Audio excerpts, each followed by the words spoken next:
हाँ, तो हम लोग जो है पिछले क्लास में गेहूं की भौगोलिक दिशाओं के बारे में पढ़ चुके थे।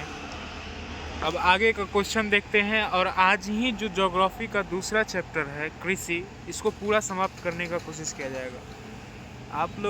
आप लोगों को हम पीडीएफ पूरे चैप्टर का भेज देंगे।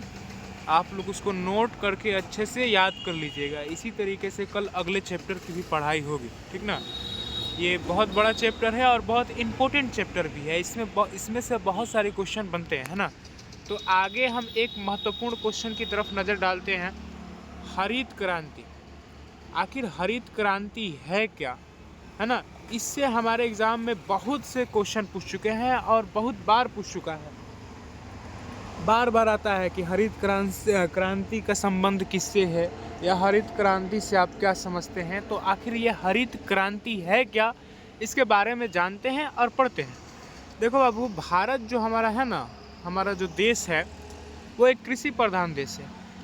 यहाँ पे अधिकतर जनसंख्या कृषि पर ही निर्भर करती है ना।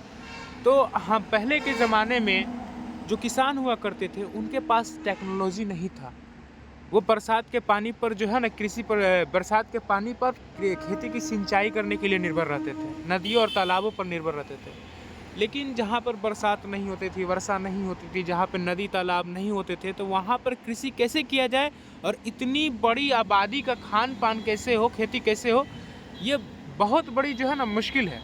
मतलब कहने का मतलब ये है कि अपने आप में एक चुनौती थी। तो कुछ महान वैज्ञानिकों ने क्या किया कि कुछ उन्नत बीजों का निर्माण करा। उन्नत बीज मतलब हाइब्रिड बीज, यानी वैसे बीज जो फसल मतलब कि जल्दी उग जाते हों या फिर उत्पादन ज़्यादा देते हों। इन सारी बीजों का जो है ना आविष्कार किया। फिर सिंचाई का मॉडल टेक्नोलॉजी के साथ अच्छा बनाया, बोरिंग वोरिंग का आविष्कार हुआ। उर्वरक, रासायनिक यानी कि कीटनाशक दवाइयाँ, ये सब का आविष्कार हुआ। जब ये सारे आविष्कार हुए ना, तो जो कृषि में तेज़ी से वृद्धि होने लगा। अब आप ही लोग बताएं कि जब हाइब्रिड बीज हो, यानी कि कम समय में ज़्यादा फसल उत्पादन करने वाला बीज, फिर सिंचाई की सुविधा हर जगह हो, अच्छी खासी सिंचाई, बोरिंग लग जाता है कहीं से भी। पहले के आदमी बारिश का वेट करता था, अब वैसा नहीं, कहीं भी सिंचाई, है ना। फिर कीटों से बचाने के लिए रासायनिक खाद हो, है ना। और भी बहुत सारे तकनीक हो। जैसे पहले के ज़माने में लोग कुदाल से जो है ज़मीन खोदा करते थे, अब ट्रैक्टर आ गया। तो कृषि को एक प्रकार से सुलभ बनाया गया, आसान बनाया गया, और इसकी वजह से फसलों का उत्पादन और तेज़ी से होने लगा, है ना। इसी क्रांति को हम लोग हरित क्रांति के नाम से जानते हैं, है ना। तो आगे हम लोग पढ़ते हैं। भारत की नई कृषि नीति 1967 से 1968 में लागू की गई। ये ऑब्जेक्टिव के तौर पर आप लोग याद कर लीजिएगा कि भारत की नई कृषि नीति कब लागू की गई, 1967 से 1968, है ना। जिसमें अधिक उपज देने वाले बीजों को बोया गया। ये लाइन इंपॉर्टेंट है। हमने अभी बताया ना कि हाइब्रिड बीजों को बोया गया, तो वहीं अधिक उपज देने वाले बीजों को बोया गया, ठीक ना। तथा कृषि की नई तकनीकों का प्रयोग किया गया। कृषि की नई तकनीक यानी खेती करने के लिए ट्रैक्टर का, फिर बोरिंग वोरिंग जिससे सिंचाई आसानी से हो, फिर कीटनाशक दवाई का, है ना, केमिकल उमिकल का प्रयोग किया गया, जिससे फसल उत्पादन में तीव्र वृद्धि हुई, यानी तेज़ी से वृद्धि हुई। बताइए आप ही लोग कि जब इन सब चीज़ों का इस्तेमाल होगा, टेक्नोलॉजी का, हाइब्रिड बीजों का, तो तेज़ी से वृद्धि होगा कि नहीं फसल उत्पादन में। इसे ही क्या कहा जाता है, हरित क्रांति कहा जाता है। इसे ही क्या कहा जाता है, हरित। बाबू आप लोग ये बात ध्यान में रखिएगा कि अगर ये हरित क्रांति वाला क्वेश्चन 2 नंबर में पूछेगा तो यहाँ से लेकर के यहाँ तक आप लोग लिख दीजिएगा तो काम बन जाएगा, है ना। लेकिन 5 नंबर में पूछ दिया तो इसको बढ़ाना पड़ेगा, है ना। तो हमारे भारत में देखो हरित क्रांति यानी कि ये जो क्रांति है, इसकी शुरुआत हरियाणा और पंजाब के क्षेत्रों में 1967 से शुरू किया गया। यानी कि सबसे पहला एक्सपेरिमेंट हाइब्रिड बीज, सिंचाई वंचाई, यानी कि कैसे फसल में वृद्धि करे, इसका इस्तेमाल सबसे पहले हरियाणा और पंजाब में हुआ, 1967 में हुआ, जिसमें गेहूं के उत्पादन में ज़बरदस्त वृद्धि हुई। यहाँ पे बुद्धि नहीं होगा, वृद्धि हुआ। भारत में हरित क्रांति का जनक MS स्वामीनाथन, यानी कि भारत में जो है ना हरित क्रांति का जनक, ये एक बहुत बड़े विशेषज्ञ हैं, MS स्वामीनाथन। जबकि पूरी दुनिया भर में डॉक्टर नॉर्मन बोरलग को कहा जाता है। अगर 5 नंबर में आए तो जो है ना ये पूरा याद कर लीजिएगा आप लोग। और इसके साथ साथ उपज में वृद्धि का प्रमुख कारण अभी बता रहे हैं आगे। हाँ, जैसे अगर 2 नंबर में आता है आप लोग तो यहाँ शुरू से लेकर के हरित क्रांति कहा जाता है, यहाँ तक आप लोग याद कर लीजिएगा, ठीक ना। अब बात करते हैं उपज में वृद्धि। आखिर हरित क्रांति कैसे हुआ उपज में वृद्धि का कुछ तो कारण होगा ना, तो इसके बारे में आज डिस्कस करते हैं, है ना। तो उपज में वृद्धि, तो आप लोग बताइए कि उपज में वृद्धि का मेनली कारण जो होगा वो हाइब्रिड बीज होगा कि नहीं। पुराने बीजों की अपेक्षा अगर हम नए नए हाइब्रिड बीज लगाते हैं तो वो फसल ज़्यादा मात्रा में भी उत्पादन करते हैं और जल्दी से भी उत्पादन करते हैं, है ना। तो उत्तम बीज का मतलब अच्छे अच्छे बीज, है ना, जो अधिक उपज देने वाले हो, यानी कि इनसे फसलें अधिक निकलती थी, है ना। उत्तम उर्वरक, यानी खेतों में उर्वरक जो है ना, उर्वरक का आवश्यकता पड़ता है ना, उत्तम उर्वरक, फिर रासायनिक खाद, फिर उत्तम सिंचाई, फिर आधुनिक तकनीक। उत्तम सिंचाई से आप लोग समझ गए होंगे, है ना, बोरिंग वोरिंग वगैरह, है ना। आधुनिक तकनीक कहने का मतलब ट्रैक्टर हो गया, या फिर कोई खेत कोड़ने वाली मशीन, या फिर खाद डालने वाली मशीन, टेक्नोलॉजी का बात हो रहा है ना। बिजली की व्यवस्था, बिना बिजली के ना हम लोग सिंचाई कर सकते हैं आधुनिक तरीके से, और ना ही जो है खेतों को सही से साफ सुथरा या मशीन का इस्तेमाल कर सकते हैं, है ना। और फिर उचित कीटनाशक का छिड़काव, है ना। तो इन सब का जब उपयोग होने लगा ना, तो हमारे फसलों में वृद्धि होने लगी। इसी को कहते हैं हरित क्रांति। इसी को हरित क्रांति कहा गया, ठीक ना। चलो आगे बात करते हैं। देखो, एक इम्पोर्टेंट फसल जो है वो चाय भी है ना। आज हम लोग चाय के भौगोलिक दशाओं का वर्णन करते हैं। मैं पहले भी बता चुका हूँ कि भौगोलिक दशाओं का मतलब ये होता है, या फिर जिस फसल के बारे में हो उसकी भौगोलिक दिशाओं का मतलब ये होता है कि उसके बारे में जानना कि वो जो है किस टेम्परेचर में उगता है, कितनी सिंचाई की आवश्यकता पड़ती है, या फिर उसके लिए कितने कारीगर लगते हैं, या फिर कितना मेहनत है। उसकी भौगोलिक का मतलब होता है आसपास, या फिर समझो कि उसके लिए क्या क्या ज़रूरी है ना, उन सब के बारे में जानेंगे। तो सबसे पहले चाय के बारे में कुछ फैक्ट्स जान लेते हैं, है ना। देखो, चाय एक सदाबहार झाड़ी होती है ना, जिसकी पत्तियों को सुखाकर चाय बनाई जाती है। चाय का जो पौधा होता है उसकी पत्तियों को सुखाकर ही चाय बनाई जाती है ना। इसे हरा सोना भी कहा जाता है। इसका दूसरा नाम क्या है? हरा सोना भी कहा जाता है ना। इसमें थीन नामक एक पदार्थ होता है। चाय में थीन नामक एक पदार्थ होता है, जिसके कारण इसे पीने से हल्की ताजगी महसूस होती है। ये भारत का एक महत्वपूर्ण पेय फसल है। पेय फसल मतलब होता है पीने वाला फसल। इस फसल के उत्पादन में भारत विश्व का दूसरा स्थान है। भारत विश्व का कितना स्थान है? दूसरा स्थान। और पहला स्थान कौन है? आप लोग सब लोग जवाब दे दीजिएगा कि चाय उत्पादन में पहला स्थान किसका है? दूसरा स्थान है भारत का। तथा खपत में यह विश्व का सबसे बड़ा देश है ना। खपत कहने का मतलब ये हुआ कि जहाँ पे जो है मान लीजिए कि हमारे यहाँ चाय तो विश्व में दूसरे स्थान पर उगता है, लेकिन सबसे ज़्यादा इस्तेमाल चाय का भारत में ही होता है। तथा खपत में यह विश्व का सबसे बड़ा देश है। ये एक रोपण कृषि का अंतर्गत आता है। सबसे पहले अंग्रेजों द्वारा इसकी कृषि ब्रह्मपुत्र घाटी में 1940 में प्रारंभ की गई। तो यहाँ से ऑब्जेक्टिव बनेगा कि सबसे पहले जो है ना कि चाय की कृषि किसने की? तो अंग्रेजों द्वारा। कब हुआ? 1840 में। हाँ, अब बात करते हैं इसके प्रमुख भौगोलिक दशाओं के बारे में, ठीक ना। तो देखो, इसको बोने के लिए कम से कम तापमान 25 से 30 डिग्री सेल्सियस होना चाहिए। वर्षा की मात्रा 200 से 250 सेंटीमीटर तक होना चाहिए। मिट्टी लेटराइट होनी चाहिए। किसी भी मिट्टी को इसमें चाय की खेती नहीं की जा सकती। अगर किसी भी मिट्टी की पर चाय की खेती की जा सकती तो हमारे यहाँ भी चाय की खेती होती, है ना। चाय की खेती के लिए हमेशा लेटराइट मिट्टी की आवश्यकता पड़ती है, और खेत ढालनुमा होना चाहिए, और पौधों को छाया मिलना चाहिए, ठीक ना। ये ज़रूरी है चाय की फसल के लिए, ठीक ना। अब आगे बात करते हैं। इसमें से जो समझ में नहीं आएगा वो व्हाट्सएप पे लिख देना सब, ठीक ना। तो अब हम लोग चाय के बाद कॉफ़ी के भौगोलिक दशाओं का वर्णन करते हैं, है ना जी। भौगोलिक दशाओं के बारे में अब आप लोगों को पता हो चुका होगा। हम रोड के किनारे बैठ करके क्लास ले रहे हैं, ठीक ना। तो इसीलिए बोलने में थोड़ी हड़बड़ी हो जा रही है, सही से समझा नहीं पा रहे हैं। तो अगर दिक्कत होगा तो आप लोग व्हाट्सएप में जो है ना ग्रुप में मैसेज कर दीजिएगा, ठीक ना। यहाँ पे बहुत सारे लोग हैं, आ रहा है जा रहा है, इसीलिए सही से बोल नहीं पा रहे हैं ना, सही से समझा पा रहे हैं। तो कोई भी डाउट हो व्हाट्सएप में आप लोग कमेंट ज़रूर कर दीजिएगा, ठीक ना। तो हम अब बात करते हैं कॉफ़ी के भौगोलिक दशाओं के बारे में, है ना। भौगोलिक दशाओं के बारे में बताया ना अभी, ठीक ना, इसको ध्यान में रख लेना, ठीक ना, भौगोलिक दिशा। तो देखो हम लोग तो जानते हैं कॉफ़ी और चाय में उतना ज़्यादा का अंतर नहीं है, ठीक ना। कॉफ़ी भी चाय की तरह एक पेय पदार्थ है, यानी कि पीने वाला पदार्थ है ना। यहाँ पे देखो लिखा हुआ है कॉफ़ी चाय की तरह भी एक पेय पदार्थ है। यह एक प्रकार का झाड़ी पर लगे हुए फल के बीजों द्वारा प्राप्त किया जाता है ना। झाड़ी पर लगे हुए फल के बीजों से ये कॉफ़ी बनता है, ठीक ना।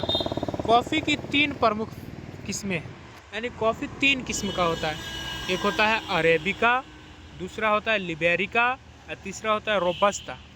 भारत में उत्तम किस्म की अरेबिका कॉफ़ी उपजाई जाती है ना। अगर आपसे पूछ दिया जाए कि कॉफ़ी की कितने किस्में होती है, यानी कि कॉफ़ी जो होता है वो कितने प्रकार का, 3 प्रकार का, अरेबिका, लिबेरिका और रोबस्ता, है ना।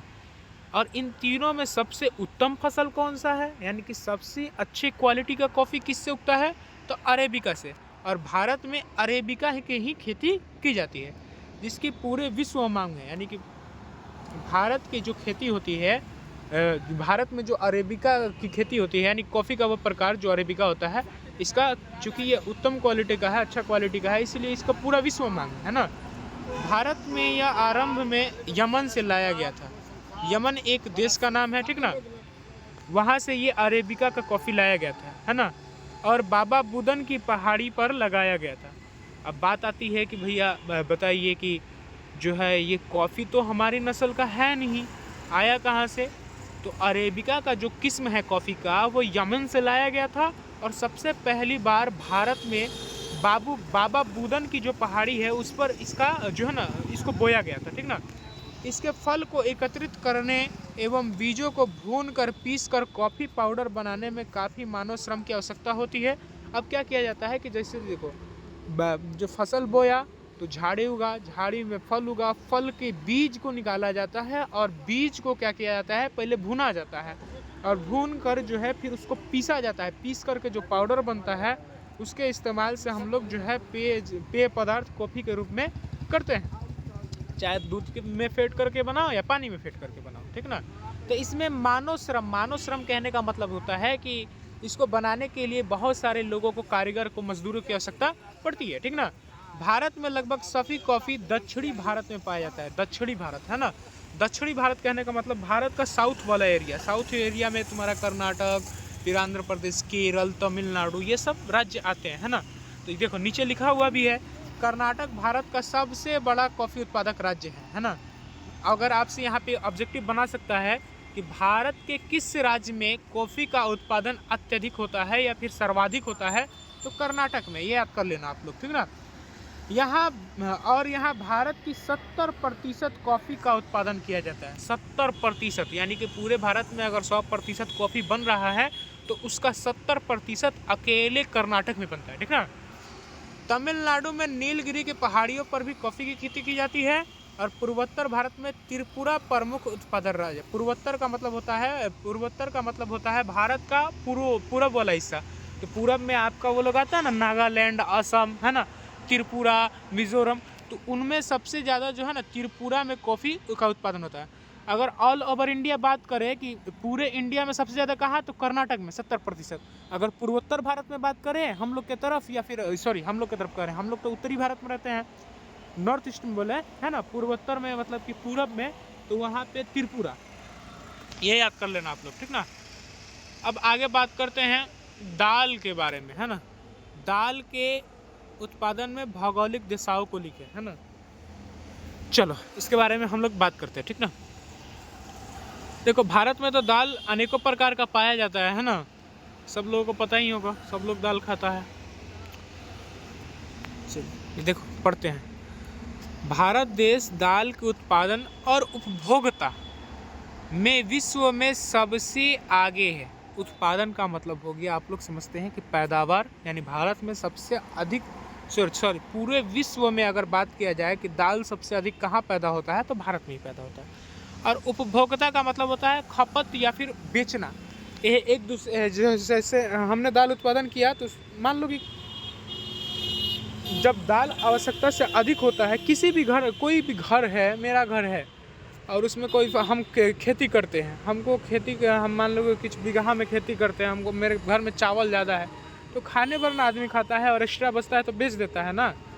तो भारत में दाल जो है इतनी अधिक मात्रा में उगाई जाती है कि इससे जो है ना भारत में जो जनसंख्या है वो खा भी लेती है और आवश्यकता से अधिक इतना होता है कि इसको बाहर बेच भी जाता है, बेच भी दिया जाता है। तो वहीं लिखा हुआ है कि उत्पादन में भी आगे है और उपभोक्ता यानी कि बेचने में भी विश्व में आगे है। अरहर, उड़द, मूंग, मसूर, मटर, चना भारत की प्रमुख दलहनी फसलें हैं, है ना। हम लोग तो इन सब के बारे में जानते ही हैं। दालें खरीफ तथा रबी दोनों ही ऋतुओं में उगाई जाती है ना। खरीफ और रबी के बारे में आप लोगों को बता चुके, ये बहुत ही इंपॉर्टेंट है, इसको याद कर लीजिएगा खरीफ और रबी के बारे में, ठीक ना। अरहर, मूंग, उड़द आदि फसलें खरीफ है, जबकि चना, मटर, मसूर आदि फसलें रबी की फसलें। यहाँ से क्वेश्चन बनाता है बाबू, इसको जरूर से याद कर लेना। पूछ देगा कि अरहर की दाल कौन सी फसल है, तो यहाँ पे लिखा हुआ है ना खरीफ फसल है, तो खरीफ में बनाएंगे, है ना। मसूर, मटर, चना ये सब दाल कैसी है, रबी फसल है, ठीक ना। इसको जरूर से याद कर लेना। दालों का उत्पादन बढ़ाने के लिए यहाँ भारत में राष्ट्रीय दाल विकास कार्यक्रम भी 1986 से 87 में शुरू किया गया, है ना। हमारे यहाँ दाल का उत्पादन बढ़ाने के लिए एक कार्यक्रम भी चला था 1986-87 में, है ना। इसके परिणाम में संतोषजनक यानी कि सेटिस्फैक्शन रिजल्ट नहीं मिला। कार्यक्रम स्टार्ट किया गया कैसे दाल की वृद्धि बढ़ाएं, लेकिन कोई सफलता हासिल नहीं हुई। छाल का कटोरा मध्य प्रदेश को कहा जाता है, छाल नहीं यहाँ पे दाल होगा, ठीक ना, इसको सही कर लेना, दाल का कटोरा, है ना। क्योंकि मध्य प्रदेश में दाल का उत्पादन सर्वाधिक होता है। यह प्रचुर मात्रा के प्रोटीन पाया जाता है, इसमें यहाँ पे होगा, इसमें प्रचुर मात्रा में प्रोटीन पाया जाता है, इसको सही कर लेना लाइन को, ठीक ना। चलो, यह रबी और खरीफ दोनों प्रकार का फसल है। अभी हमने बताया ना कि ये रबी और खरीफ दोनों प्रकार का। अरहर, मूंग, उड़द जो है वो खरीफ फसल है, जबकि चना, मटर, मसूर दोनों जो है वो रबी फसल है ना। इस बात को भी याद कर लीजिएगा, ठीक ना। दाल में प्रचुर मात्रा में प्रोटीन भी पाया जाता है और इसका उत्पादन सबसे ज़्यादा भारत में मध्य प्रदेश में होता है, इसीलिए दाल का कटोरा मध्य प्रदेश को कहा जाता है। तो इसी प्रकार आप लोगों से क्वेश्चन अगर पूछ दिया जाए कि कॉफ़ी का उत्पादन भारत में सबसे ज़्यादा किस राज्य में होता है, तो कर्नाटक में। चावल का उत्पादन पश्चिम बंगाल में। चावल का कटोरा के या धान का कटोरा किस राज्य को कहा जाता है, तो पश्चिम बंगाल को। ये सब चीज़ें याद करने वाली है ना, क्योंकि एग्जाम में यहाँ से ऑब्जेक्टिव बनता है ना। अब इसकी प्रमुख भौगोलिक दशाओं के बारे में देख लेते हैं। दाल की खेती करने के लिए 15 से 20 डिग्री तापमान होना चाहिए, वर्षा 40 से 50 सेंटीमीटर तक होनी चाहिए और दोमट मिट्टी होनी चाहिए। कैसी मिट्टी होनी चाहिए, दोमट मिट्टी, ठीक ना। आगे बात करते हैं गन्ना के उत्पादन के बारे में, भौगोलिक दिशाओं के बारे में, है ना। गन्ना के बारे में तो आप लोग सब जानते हैं, है ना। इससे चीनी, गुड़ और भी बहुत सारी मिठाइयों का जो है ना आविष्कार होता है, निर्माण होता है, आविष्कार तो नहीं होता, निर्माण होता है। तो गन्ना के उत्पादन के में भौगोलिक दशाओं का वर्णन करते हैं, ठीक ना। तो देखो, गन्ना बांस की प्रजाति का एक पौधा है। अब बांस की प्रजाति का एक पौधा कहने का मतलब क्या है, आप लोग देखे होंगे बांस को और गन्ने को दोनों एक ही जाति जैसा लगता है कि नहीं, दोनों ऊर्ध्वाधर ऐसे खड़ा रहता है, पतला पतला। तो इसीलिए कहा गया है कि गन्ना बांस की एक प्रजाति का पौधा है जिससे मीठा रस निकलता है और इससे गुड़ तथा चीनी तैयार किया जाता है। भारत को गन्ने की जन्मभूमि कहा गया है, यानी कि जन्मभूमि यानी कि सबसे पहले भारत में ही गन्ना बोया गया था। गन्ने की जन्मभूमि भी कहा जाता है। यह एक उष्ण और उपोष्ण कटिबंध का फसल है। यह 21 से 27 डिग्री तापमान और 75 सेंटीमीटर से 100 सेंटीमीटर वार्षिक वर्षा वाले क्षेत्र में इसकी खेती की जाती है। यानी कि इसके जो है ना, ये गन्ने की फसल के लिए 21 से 27 डिग्री तापमान होना चाहिए और 75 से 100 सेंटीमीटर वर्षा वाला क्षेत्र होना चाहिए। कम वर्षा वाला क्षेत्र यानी कि जहाँ पे कम वर्षा वाला क्षेत्र हो उसमें इसे सिंचाई की आवश्यकता है। सिंचाई का मतलब समझ में आता है ना, खेत में पानी पटाने की आवश्यकता पड़ती है जहाँ पे वर्षा कम हो, जाहिर सी बात है। यह अनेक प्रकार की मिट्टी में उगाया जा सकता है, किंतु गहरी दोमट मिट्टी जिसमें जल का प्रवाह अच्छा रहता है, दोमट मिट्टी में, इसकी कृषि के लिए बहुत उपयोग है। यानी कि गन्ना को बहुत सारे मिट्टियों में उगा सकते हैं, लेकिन इसके लिए सबसे अच्छी मिट्टी दोमट मिट्टी को माना गया है ना। दोमट मिट्टी को क्यों, क्योंकि इसमें जल का प्रवाह, जल का फ्लो जो होता है वो अच्छा होता है ना। इसकी कृषि के इसकी फसल इसकी फसल मिट्टी को उर्वरकता को जल्दी ही समाप्त कर देता है। समाप्त कहने का मतलब होता है कि अगर जिस किसी मिट्टी में बार बार गन्ने की खेती हो तो मिट्टी की जो उर्वरक क्षमता होती है वो नष्ट होने लगती है, कमज़ोर होने लगती है ना। और उर्वरकता किसी मिट्टी की कम होती है तो वो मिट्टी धीरे धीरे बंजर हो जाती है, यानी उसमें जो है ना अब कोई फसल नहीं उग पाता है, समझ में ना। मिट्टी की भी एक क्षमता होती है उगाने की, और जो है ना गन्ना जो है वो बहुत ही ज़्यादा उर्वरकता लेता है। मतलब कहने का मतलब एक बार इसकी खेती कर लीजिएगा ना तो मिट्टी की शक्ति जो होती है वो कम हो जाती है, ठीक ना। इसलिए इसकी खेती में काफ़ी मात्रा में खाद की ज़रूरत होती है ना। अब बार बार जब गन्ना का खेती करेंगे तो मिट्टी की जो है उर्वरकता कम होगी, और फिर खेती करने के लिए हमको बार बार खाद का इस्तेमाल करना पड़ता है ताकि मिट्टी की उर्वरकता बनी रहे, ठीक ना। चलिए, आशा करता हूँ इतना समझ में आ गया होगा। अब जो चीज़ें इसमें से समझ में नहीं आई हैं उसको जो है ना व्हाट्सएप में मैसेज कर दीजिएगा, क्योंकि हम एक ऐसी जगह पढ़ा रहे हैं, अब क्या बताएं, फुटपाथ पर बैठे हुए हैं रोड के किनारे, है ना। और यहाँ पे बहुत सारे लोग आ भी जा रहे हैं, कोई देखने लग जा रहा है, इसकी वजह से सही से बोल नहीं पा रहे, समझा नहीं पा रहे हैं, इसके लिए माफ़ी मांगते हैं। इसको जो है ना ग्रुप में जो है मैसेज कर देना जो जो समझ में नहीं आएगा, ठीक ना। चलो आगे देखते हैं। चलिए तो हम लोग आगे बात करते हैं अखाद्य फसलों के बारे में। अब भैया यहाँ पे क्वेश्चन ये बन गया कि अखाद्य फसलें है क्या, ये कुछ अलग होता है या फिर क्या होता है, इसके बारे में बताइए। देखो, फसलें तो बहुत सारे प्रकार की होती हैं, जैसे रेशेदार फसलें, अखाद्य फसलें, खाद्यान्न फसलें, है ना। देखो, जिन फसलों को हम लोग खाने में इस्तेमाल करते हैं डायरेक्ट अनाज के रूप में, है ना, उसको हम लोग खाद्यान्न फसल बोलते हैं, है ना। और जिसका उपयोग हम अपने दैनिक जीवन में बहुत सारे कार्यों को करने के लिए करते हैं उसको अखाद्य फसलें करते हैं, है ना। तो हम लोग जानते हैं अब अखाद्य फसलों के बारे में। तो रबड़ एक प्रकार का अखाद्य फसल है, क्योंकि इसको खाया नहीं जाता, समझ में आया ना, इसको खाया नहीं जाता है। और रबड़ की खेती भी भारत में होती है, समझ में आया ना। आप लोग समझते होंगे कि रबड़ भी फसल है क्या, है ना। हाँ, रबड़ की भी खेती होती है भारत में, और इसका इस्तेमाल भी बड़े पैमाने पर होता है, ठीक ना। आगे हम लोग देखते हैं। भारत में इसकी बागानी कृषि 1880 ईस्वी में ट्रावनकोर और मालाबार में प्रारंभ हुआ। यानी रबर की खेती सबसे पहली बार 1880 ईस्वी में कहाँ, ट्रावनकोर और मालाबार। ये जितने भी ऑब्जेक्टिव बन रहे हैं इसको तो याद ही कर लेना, बाकी सब्जेक्टिव के लिए हम बताएंगे, इतना बड़ा बड़ा याद नहीं करना है, लेकिन यहाँ से जो ऑब्जेक्टिव बन रहा है उसको कंपलसरी याद करना नोट से, ठीक ना। सब्जेक्टिव के लिए हम इसमें से क्वेश्चन छाट देंगे, बता देंगे, जो किताब में होगा ना एनसीईआरटी की किताब में पीछे वाला क्वेश्चन, या फिर क्वेश्चन बैंक में सिर्फ उसी की याद करना है, इतना तो क्वेश्चन याद होगा नहीं, ठीक ना। लेकिन ऑब्जेक्टिव इसको पढ़ जरूर लेना, और ऑब्जेक्टिव को यहाँ से जो ऑब्जेक्टिव, जैसे यहाँ पे 3 ऑब्जेक्टिव बना, यहाँ पे बना ना कि जो है ना रबर किस प्रकार की फसल है, तो अखाद्य फसल है ना। भारत में इसकी खेती पहली बार कब की गई थी, 1880 में की गई थी। कहाँ की गई थी, ट्रावनकोर और मालाबार में, ठीक ना। यहाँ से 3 क्वेश्चन बना ना, इन तीनों ऑब्जेक्टिव क्वेश्चन को हाईलाइटर से मार्क करके याद जरूर कर लेना आप लोग, ठीक ना। चलो, हाँ, हुआ पर व्यावसायिक उत्पादन 1902 में हुआ। व्यावसायिक उत्पादन कहने का मतलब होता है कि बिजनेस के लिए इसका इस्तेमाल। रबर, मान लो कि एक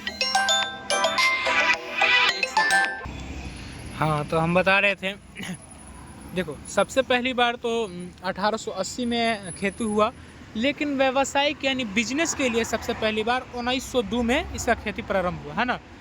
रबर भूमध्य रेखीय जलवायु की फसल है और इसके उत्पादन के लिए अधिक तापमान और आर्द्रता की आवश्यकता होती है। अधिक तापमान कहने का मतलब ज़्यादा गर्मी वाली जगह पर जहाँ पे टेम्परेचर हाई हो, लेकिन आर्द्रता हो। आर्द्रता का कहने का मतलब होता है नमी भी हो, है ना। टेम्परेचर भी अधिक हो, नमी भी हो, है ना। इनकी खेती मुख्य रूप से कहाँ कहाँ होती है, कौन कौन से राज्यों में भारत के, केरल में, तमिलनाडु, कर्नाटक, अंडमान एंड निकोबार, जो भारत का क्या बोलते हैं उसको, केंद्र शासित प्रदेश है ना, और मेघालय के गाय पहाड़ियों में इसकी खेती होती है, ठीक ना। अब रेशेदार फसलों के बारे में देख लेते हैं, जिनसे रेशे बनते हैं, वैसी फसलें जिनसे रेशे बनते हैं। अब इसे कपास की खेती होती है, कपास से जो है ना सूती वस्त्रों का निर्माण होता है, आप लोगों को पता होगा। जूट बनता है, जूट की खेती होती है, जूट से बोरिया वोरिया ये सब बनता है कि नहीं। रेशम का खेती होता है जिससे ऊनी वस्त्र बनते हैं, ठीक ना। तो रेशेदार फसलों के बारे में अब हम लोग देख लेते हैं थोड़ा सा, ठीक ना। कपास, जूट, सन और प्राकृतिक रेशम, भारत में 4 प्रमुख रेशेदार फसलें हैं। यहाँ से भी ऑब्जेक्टिव बना लेना। अगर पूछ देगा कि निम्नलिखित में से रेशेदार फसलें कौन है, तो जहाँ कपास दिख जाए, जूट दिख जाए, सन और प्राकृतिक रेशम दिख जाए, है ना, उस पर हम लोग टिक करेंगे, ठीक ना। ये भारत की प्रमुख रेशेदार फसलें हैं।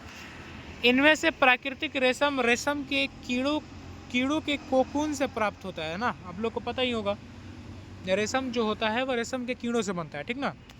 रेशम का कीड़ा शहतूत के पत्तों को खाकर बड़ा होता है, किंतु प्रथम 3 रेशेदार फसलें मिट्टी में उगाई जाती है। कहने का मतलब ये हो गया कि रेशम भी एक रेशेदार फसल है जो कीड़ा से बनता है। बाकी जो 3 फसलें हैं जैसे कपास हो गया, जूट हो गया, सन हो गया, ये मिट्टी में उगाई जाती है, ठीक ना। तो बात करते हैं हम लोग कपास के बारे में, ठीक ना। एक एक करके सारी फसलों के बारे में बात करेंगे। तो कपास के बारे में बात करते हैं, ठीक ना। चलो भारत को कपास का मूल स्थान माना जाता है। अब बात आती है कि मूल स्थान है क्या। मूल स्थान का मतलब ये होता है जैसे जहाँ से ये पैदा हुआ है, वह स्थान जहाँ से ये पैदा हुआ है।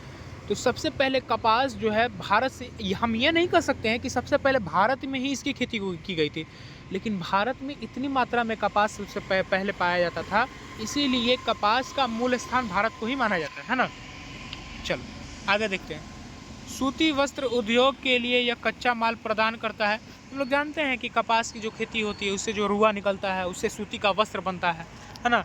तो अब बताओ, सूती का जो फैक्ट्री होगा उसमें कच्चा माल क्या होगा? कपास ही ना होगा। अब हमने क्या किया कि जैसे एक मिठाई का दुकान खोला, या मिठाई की फैक्ट्री खोली, तो उसमें मेरे लिए कच्चा माल क्या होगा? चीनी होगा, दूध होगा, है ना, पनीर वगैरह होगा कि नहीं। इन सब का इस्तेमाल करके हम मिठाई बनाएंगे। इसी तरीके से सूती की फैक्ट्री के लिए कच्चा माल क्या होगा? कपास ही ना होगा। कपास से हम रुआ निकालेंगे, फिर सूती का वस्त्र तैयार करेंगे, है कि नहीं। चलो, ये उपोष्ण तथा उष्ण कटिबंधीय पौधा है ना, इसको भी याद कर लीजिएगा। कपास किस प्रकार का पौधा है? तो उपोष्ण तथा उष्ण कटिबंधीय, है ना। तथा प्रमुखता इसे 210 दिन पाला रहित मौसम की आवश्यकता होती है, यानी कि थोड़ा सा ठंडा मौसम 210 दिन चाहिए इसके लिए, है ना। लावा निर्मित काली मिट्टी में भारत में कपास का उत्पादन बहुत ही उपयुक्त होता है। जो लावा फटता है ना ज्वालामुखी से, तो उससे जो काली मिट्टी बनती है, काली मिट्टी जब पढ़ा रहे थे तो हम बताए थे कि काली मिट्टी का निर्माण कैसे होता है, लावा से होता है, ठीक ना। तो उसमें कपास की खेती सर्वाधिक मात्रा में होती है। और काली मिट्टी के बारे में बताए थे, काली मिट्टी में सबसे ज़्यादा कपास की खेती होती है, उस समय भी बताए थे, है ना। आप लोग रिविजन कर लीजिएगा पूरे ज्योग्राफी का, और पूरे ज्योग्राफी का नहीं, जो चैप्टर है, science, social science, math, Urdu, Hindi में, सबका रिवीजन करते रहिएगा। एग्जाम बहुत नज़दीक है, नहीं तो क्या हुआ कि पढ़ाया चीज़ भी याद नहीं रखता है एग्जाम में। रिवीजन बहुत ज़्यादा ज़रूरी है। अभी से आप लोग 7-8 घंटा नहीं दे रहे हैं तो ये आपकी कमजोरी है, ठीक ना। फिर एग्ज़ाम में पछतावा के अलावा और कुछ हासिल नहीं होगा। अभी से आप लोग मेहनत पर लग जाइए, ठीक ना। बहुत सारे बच्चे हैं जो दिन रात एक किए हुए हैं। अगर अभी मेहनत नहीं करिएगा तो ये वक्त वापस लौट कर फिर दोबारा नहीं आने वाला है ना। फिर अफसोस के अलावा कुछ नहीं मिलेगा बाबू, ये बात समझ लो। एकदम लग जाओ, जो दिक्कत है हमसे पूछो, ठीक ना। ग्रुप में मैसेज कर दो या किसी भी तरीके से जैसे कांटेक्ट हो सकता है करो, है ना। किसी भी चीज़ में दिक्कत हो रहा है, ठीक ना। तो आगे हम बात करते हैं, है ना। तो यहाँ से एक क्वेश्चन ये भी याद कर लेना कि कपास की खेती के लिए कौन सी मिट्टी उपयुक्त होती है? तो काली मिट्टी, ठीक ना, क्योंकि यह अपने अधिक समय तक नमी बनाए रखता है। चूँकि काली मिट्टी जो है उसमें अधिक समय तक, लंबे टाइम तक नमी रहती है, इसीलिए जो है ना कपास की खेती के लिए काली मिट्टी अच्छी मानी जाती है ना। तेज और चमकीली धूप कपास के पौधों को बढ़ने में सहायता देती है। पकते समय शुष्क वातावरण, जब ये पक चुका होता है तो शुष्क वातावरण किसे कहते हैं? एक आर्द्र वातावरण होता है, एक शुष्क वातावरण। आर्द्र वातावरण में क्या होता है कि हल्की नमी रहती है। जैसे अभी का मौसम देख लो, अभी जो है हल्की नमी है कि नहीं, आप लोग देखिए बाहर ठंडा लगता है। और एक गर्मी वाला मौसम होता है, और गर्मी वाला में भी कौन सा, जिसमें लू चलता है ना, हवाएं चलती है तो ओट गाल उल फट जाता है, समझ आया ना, उसको बोलते हैं शुष्क वातावरण। तो जब ये शुरू में जब इसको बोते हैं पौधे को तो नमी चाहिए, लेकिन जैसे ही पकने वाला होता है तो इसके लिए शुष्क वातावरण की आवश्यकता होती है ना। इसे पककर तैयार होने में 6 से 8 महीने लगते हैं। कपास को पककर तैयार होने में कितने महीने? 6 से 8 महीने। और ये भी एक प्रकार का खरीफ फसल है। ये तो एकदम VVI है ना। कौन खरीफ फसल है, कौन रबी फसल है, तो इसको छाट करके याद कर ही लेना तुम लोग, ठीक ना। अब बात करते हैं कि इसका जो है ना मुख्य उत्पादक राज्य कौन कौन सा है ना। यानी कि भारत में किस किस राज्य में इसका उत्पादन अधिक है हमारे यहाँ तो कपास की खेती ही उतनी नहीं होती है, हमारे यहाँ उसकी वैसे जलवायु नहीं है जिसमें कपास की खेती हो, ठीक ना। तो देखो, महाराष्ट्र, गुजरात, मध्य प्रदेश, कर्नाटक, आंध्र प्रदेश, तमिलनाडु, पंजाब, हरियाणा और उत्तर प्रदेश कपास के मुख्य उत्पादक राज्य है ना। इन सबको आप लोग याद कर लीजिएगा। तो अगली रेशेदार फसल, अब जूट के बारे में हम लोग बात करते हैं, है ना। जूट के बारे में बात करते हैं, ठीक ना। हाँ देखो, कपास के बाद जूट भारत की दूसरी महत्वपूर्ण रेशेदार फसल है। यहाँ पे है ना, अरे यार क्या हो गया। कपास के बाद जूट जो है भारत की दूसरी महत्वपूर्ण रेशेदार फसल है। तो क्वेश्चन यहाँ पे ये भी बनेगा कि सबसे प्रमुख रेशेदार फसल कौन सा है, तो कपास। और दूसरा सेकंड इम्पोर्टेंट तो जूट। आप लोग इसको याद कर लीजिएगा। इसे सुनहरा रेशा भी कहते हैं, इसे सुनहरा रेशा भी कहते हैं। यहाँ सब्जेक्टिव बहुत बार बनाया है, क्वेश्चन बैंक में मिला ही होगा कि किस फसल को सुनहरा रेशा कहते हैं, तो जूट को, है ना। आगे देखते हैं। बाढ़ के मैदान में जब हर वर्ष नई उपज मिट्टी का निक्षेपण होता है, उसमें जूट की फसल बहुत अच्छी होती है। इसकी अन्य आवश्यकताएं गर्म एवं आर्द्र जलवायु, यानी कि इसको बोने के लिए एक तो मौसम गर्म होना चाहिए, आर्द्र का मतलब नमी वाला होना चाहिए, ठीक ना। तथा रेशा तैयार होने के बाद इसे सड़ाने के लिए पर्याप्त पानी की आवश्यकता होती है। जब रेशा तैयार हो जाए तो इसको सड़ाने के लिए पर्याप्त पानी की आवश्यकता होती है ना। नदी का जल प्रवाह इसकी खेती के लिए उपयुक्त दशा प्रदान करता है, यानी कि नदी का बहाव इसकी खेती के लिए अच्छा माना जाता है। पारंपरिक रूप से जूट द्वारा रस्सी, चट का मतलब होता है चटाई, फिर बोरा। आप लोग चावल वाला बोरा देखे होंगे ना, जिसको सुतली का बोरा हम लोग कहते हैं। तो वो जो सुतली बनता है ना, वो जूट ही से बनता है, ठीक ना। वही लिखा हुआ है। इसके द्वारा जो है ना रस्सी, फिर चटाई, फिर बोरा आदि बनाया जाता है, जिसका पैकिंग में उपयोग किया जाता है। अब इससे वस्त्र एवं आकर्षक दस्तकारी की चीज़ें, यानी कि सजाने उजाने की चीज़ें और कपड़े भी बनाए जा रहे हैं अब जूट से, ठीक ना, बनाई जा रही है, जिनकी देश विदेश में काफ़ी मांग हो रही है। यानी कि इनसे जो बने कपड़े हैं, और आकर्षक दस्तकारी का मतलब होता है हाथ से कुछ ऐसा चीज़ बना दिया जो घर में सजाने उजाने के लिए उपयोग में आ जाता है, ठीक ना। चलो आगे देखते हैं। चलिए तो आगे बढ़ते हैं, थोड़ा सा और बचा हुआ है, फिर ये चैप्टर समाप्त हो जाएगा, ठीक ना। आगे बात करते हैं श्वेत क्रांति या ऑपरेशन फ्लड क्या है, ठीक ना जी। देखो यहाँ पे जैसे हमने अभी कुछ समय पहले बताया कि भारत में अनेकों प्रकार की क्रांतियाँ हुई हैं, जैसे हरित क्रांति, श्वेत क्रांति। तो अभी हम लोगों ने पढ़ा हरित क्रांति का संबंध जो है वो फसलों के उत्पादन से है, कि किस प्रकार से फसलों की उपज में वृद्धि की जाए, ठीक ना। इसी प्रकार से श्वेत क्रांति या ऑपरेशन फ्लड का संबंध किससे है ना। देखो, श्वेत क्रांति या ऑपरेशन फ्लड का संबंध दूध से है, दूध, मिल्क। आप लोग को पता ही होगा मिल्क, ठीक ना, कि भारत में इसको कैसे बढ़ाया जाए, मिल्क के उत्पादन को, दूध के उत्पादन को कैसे बढ़ाया जाए, ठीक ना। इससे यहाँ पे इसको दुग्ध क्रांति भी बोलते हैं, श्वेत क्रांति को दुग्ध क्रांति भी बोलते हैं, ठीक ना। आगे देखते हैं। दूध क्रांति या ऑपरेशन फ्लड भारत की एक योजना है जिससे भारत में दूध की कमी को दूर किया जा सके। इसे श्वेत क्रांति भी कहते हैं। इसकी शुरुआत 13 जनवरी 1970 में हुई थी। यहाँ से याद कर लीजिएगा कि श्वेत क्रांति की शुरुआत कब हुई थी, 13 जनवरी 1970 में। भारत में श्वेत क्रांति का जनक कुरियन को कहा जाता है, ये क्वेश्चन पूछा हुआ है, इसको याद कर लीजिएगा। श्वेत क्रांति, दुग्ध क्रांति या ऑपरेशन फ्लड, तीनों का जनक, या फिर तीनों तो एक ही है ना, उसका एक जनक कुरियन को कहा जाता है। और इसकी शुरुआत कब हुई थी, 13 जनवरी 1970 को। और इसका संबंध, यानी श्वेत क्रांति का संबंध किससे है, तो दूध से है ना। दूध की कमी को दूर कैसे किया जाए, ठीक ना, इसके लिए एक क्रांति हुई थी। चलो आगे देखते हैं। देखो यहाँ पे क्वेश्चन पहले पढ़ते हैं। लिखा हुआ है भारतीय कृषि के निम्न उत्पादकता के कारण को लिखे। निम्न का मतलब क्या होता है, कम, है ना। और भारतीय जो कृषि है, निम्न का मतलब ये होता है कि बहुत ही कम उत्पादन होता है भारत में, है ना। और कहीं जगह चले जाओ ना बाबू, वहाँ पे कम मेहनत में ज़्यादा उत्पादन हो जाता है, लेकिन भारत में जो है वो निम्न उत्पादन यानी कम उत्पादन होता है। आखिर कारण क्या है कम उत्पादन होने का, है ना? तो इसको देख लेते हैं। अरे यार, हाँ देख लेते हैं, ठीक ना। सबसे पहला निम्न उत्पादन का कारण ये है जनसंख्या में वृद्धि। हमारे यहाँ इतनी जनसंख्या ही पाई जाती है ना, कितना भी उत्पादन कर ले वो कम ही लगता है। आप ही लोग बताइए कि एक घर में 5 लोग रहते हैं और एक घर में 5 लोग रहते हैं और एक घर में 20 लोग, और 5 लोग का जो घर है वहाँ पे भी उत्पादन 2 किलो चावल का होता है, ठीक। और जो 20 लोगों का जो एक घर है इसमें उत्पादन 3 किलो का होता है। तो आप लोग देखिएगा कि उत्पादन तो दूसरे वाले घर में ज़्यादा हो रहा है 3 किलो, लेकिन वहाँ पे जनसंख्या इतनी ज़्यादा है क्योंकि उत्पादन होने के बावजूद भी वो कम लगता है। तो भारत में कृषि का तो उत्पादन बहुत ज़्यादा होता है, लेकिन हमारे पास जनसंख्या इतनी है कि ये कम लगता है ना। फिर भूमि का विखंडन हमारे यहाँ एक प्रकार का ज़मीन ही पाया नहीं जाता है, अलग अलग जगह पर अलग अलग ज़मीन, है ना। फिर उत्तम बीज में भी कमी है हमारे यहाँ पर, हाइब्रिड बीज उतना नहीं है। फिर उत्तम सिंचाई भी नहीं है हमारे यहाँ, उत्तम उर्वरक भी नहीं है, यानी कि मिट्टी की भी क्षमता अच्छी नहीं है। मानसून का धोखा यानी कब बरसात हो जाता है पता ही नहीं चलता है। पूंजी का अभाव, पैसा का भी कमी है। सालों भर काम का अभाव होता है। कृषि उत्पादकों का अच्छा मूल्य, यानी कि खेती करने वाले जो किसान हैं उनको अच्छा मूल्य ही नहीं मिल पाता है।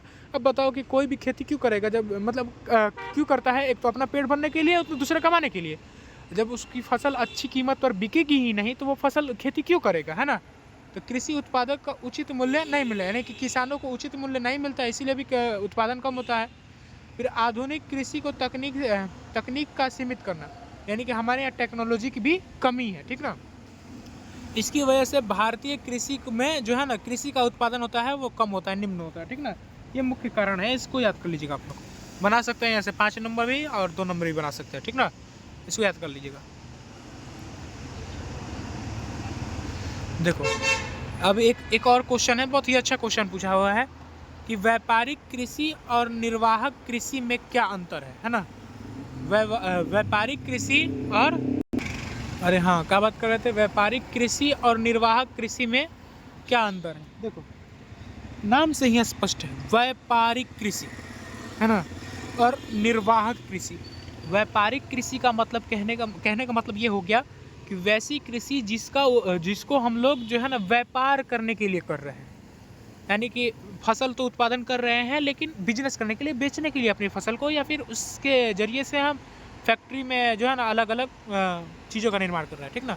तो उसको बोलते हैं व्यापारिक कृषि। और निर्वाहक कृषि उसको बोलते हैं जो वह फसल जिसका जो है ना, जिसकी खेती पेट भरने के लिए किया जाता है, ठीक ना, वैसी कृषि, ठीक ना।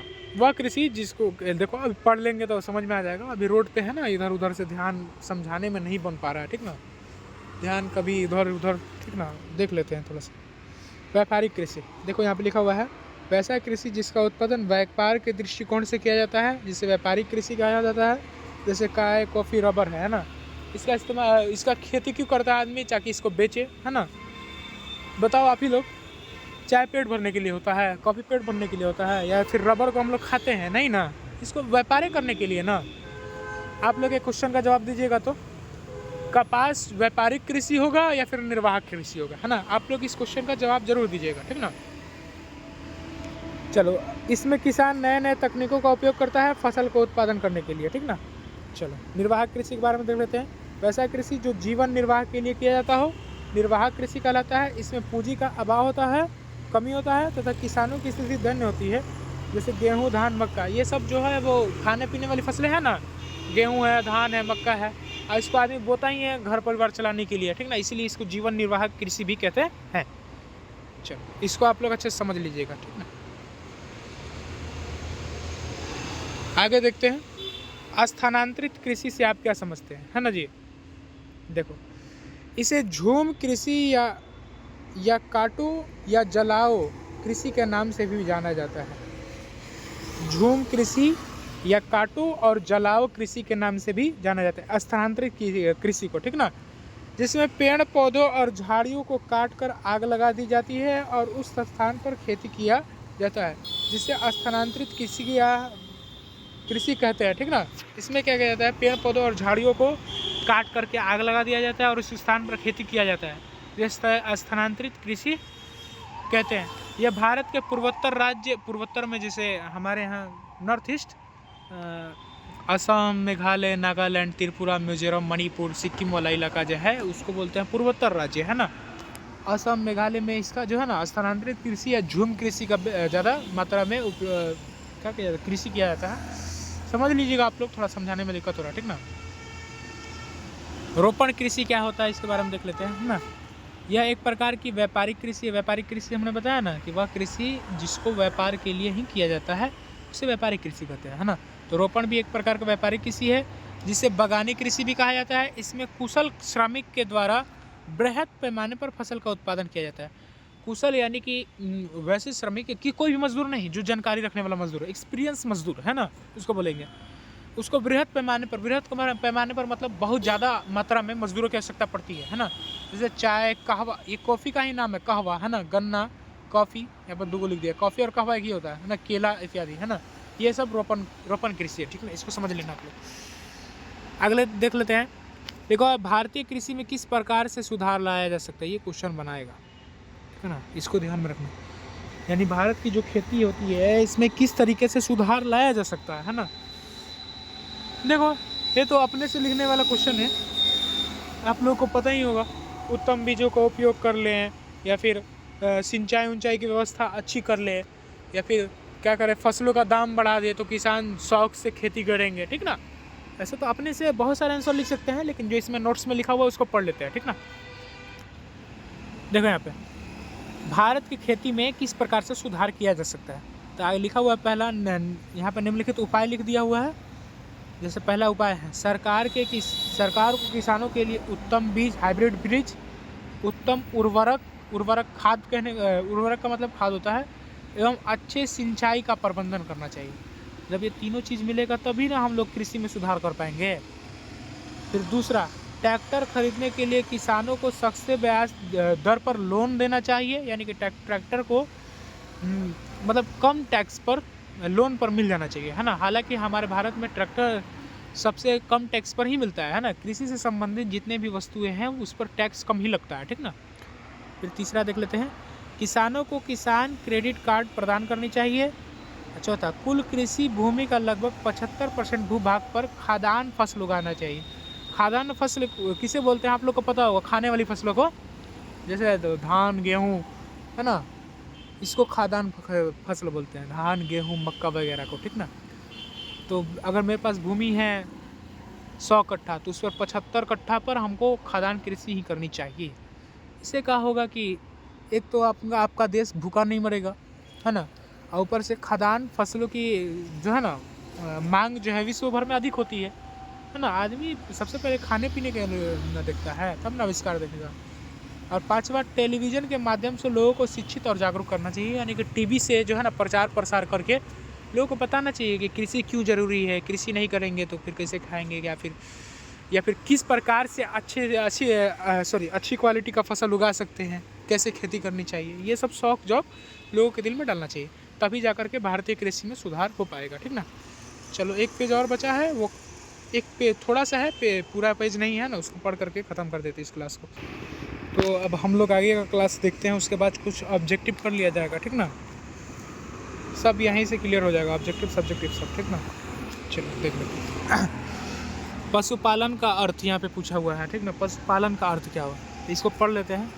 पशुपालन शब्द की उत्पत्ति पशु एवं पालन से हुई है, सबको पता है। पशु प्लस पालन बराबर पशुपालन, जिसमें पशु का तात्पर्य उन आर्थिक महत्व वाले जानवरों जैसे गाय, भैंस, बकरी, घोड़ा आदि से है, जिसका उपयोग हम अपनी विभिन्न प्रकार की मानवीय आवश्यकताओं को पूर्ति, जैसे दूध, मांस, श्रम, यानी कि जिनसे हमको फायदा होता है, उन सारे जानवरों को पशु कहते हैं, उपयोग करते हैं। जबकि पालन शब्द का अर्थ होता है कि खान पान, प्रजनन एवं देखभाल, यानी कि इसका पालना कैसे किया जाए, इनका खान पान कैसे होगा, प्रजनन कैसे होगा, देखभाल से लगाया जा सकता है। अर्थात शाब्दिक अर्थों में पशुपालन का अर्थ आर्थिक रूप से महत्वपूर्ण पशुओं का वैज्ञानिक ढंग से खान पान, प्रजनन, देखभाल एवं पशुपालन से। इसको बस पढ़ लेना, उतना याद करने की ज़रूरत नहीं है। अगर ये पीछे होगा उसमें कृषि चैप्टर में पीछे में क्वेश्चन होगा एनसीईआरटी में, तो इसको याद कर लेना, नहीं तो कोई इंपॉर्टेंट क्वेश्चन है नहीं, ठीक ना। चलो कुछ ऑब्जेक्टिव देख लेते हैं। तो देखो यहाँ पे, भारत में सकल राष्ट्रीय उत्पादन में कृषि का योगदान कितना प्रतिशत है, तो सकल राष्ट्रीय उत्पादन क्या है? एक होता है जीडीपी, एक होता है जीएनपी। ये तो हम पहले समझा चुके हैं, है ना। तो ये राष्ट्रीय लग गया ना, तो नेशनल, ग्रोस नेशनल, सॉरी क्या बोलते हैं इसको, ग्रोस जीएनपी, जीएनपी है ना, है हाँ, ग्रोस नेशनल प्रोडक्ट, ठीक ना, सकल राष्ट्रीय उत्पादन। तो कृषि का योगदान कितना प्रतिशत है भारत में, ये पूछ रहा है। तो सब पहले तो बहुत ज़्यादा था, 60% था, अब धीरे धीरे घट रहा है ना, कृषि का योगदान घट रहा है ना अपने जीएनपी में। तो अभी बच गया है 19.5%, ठीक ना, इसको याद कर लीजिएगा। फिर आगे देख लेते हैं। अगला क्वेश्चन है कि भारत की कितनी प्रतिशत आबादी प्रत्यक्ष या अप्रत्यक्ष रूप से कृषि कार्य में लगी है?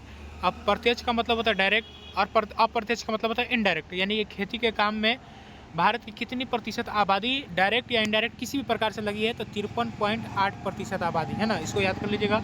अगला क्वेश्चन देख लेते हैं। वर्तमान समय में कुल कृषि भूमि का कितना प्रतिशत भाग परती भूमि है? यानी कि हमारे यहाँ जितने भूमि पर खेती होती है उनमें से कितना % भाग परती है, जिस पर खेती नहीं होता है? तो 5 से 7% भाग, ये भी याद कर लीजिएगा, ठीक ना। आगे देखते हैं।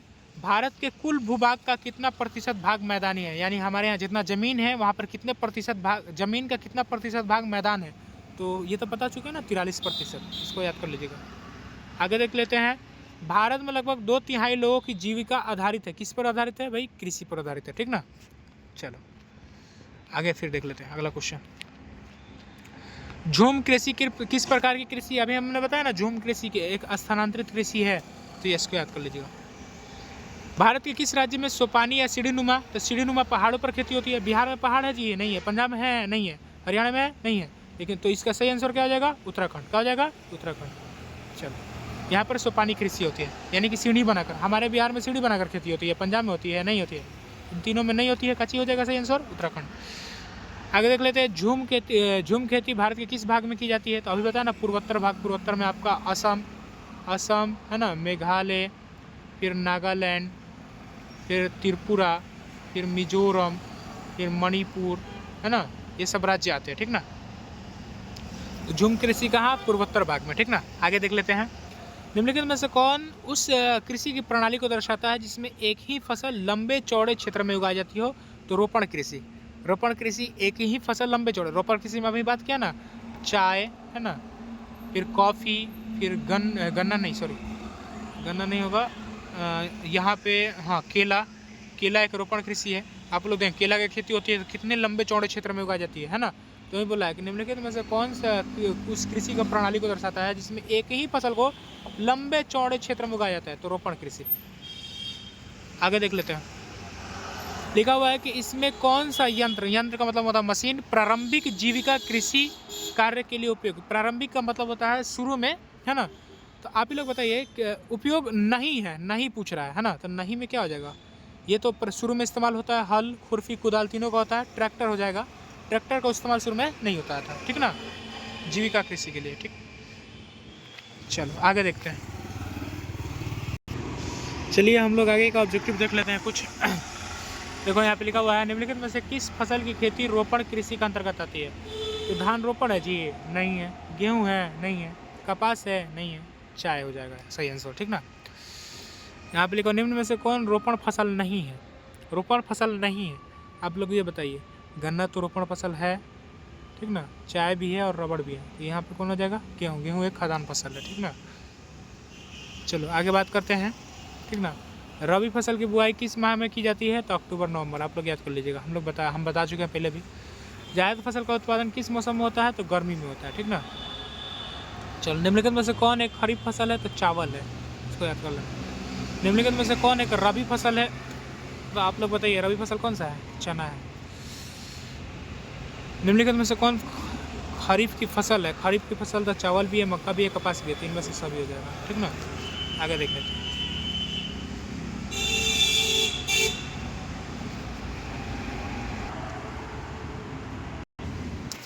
ठीक है, तब आज के लिए इतना ही रहने देते हैं। कुछ काम आ गया है, अंदर काउंटिंग हो रहा है, बुला रहा है लोग, ठीक ना। ऑब्जेक्टिव सब कर लेना। चैप्टर तो खत्म ही हो गया, कल अगला चैप्टर स्टार्ट करेंगे, ठीक ना। याद कर लेना, ऐसा ऑब्जेक्टिव का PDF भेज देंगे, उसी में से याद कर लेना, आंसर ढूंढ लेना अपने से, ठीक ना। ठीक है, जो भी डाउट हो उसको पूछ लेना, ठीक ना।